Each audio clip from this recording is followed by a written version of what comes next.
What is a nebula? This is a nebula. It may look like a colorful work of art, but it's really a giant cloud of dust and gas in space. Nebulae are far away from Earth.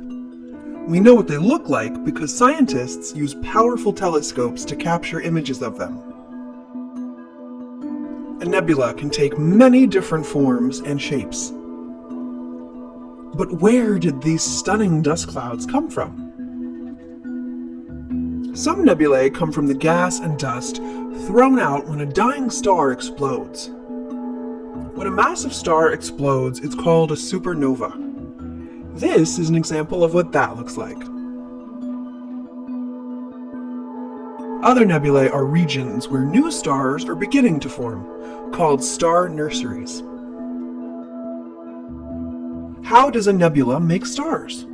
Well, nebulae are made of very spread out dust particles and gases, mostly hydrogen and helium. Gravity begins to pull clumps of dust and gas together inside the nebula. Then, as those clumps grow larger, their gravity gets stronger and stronger.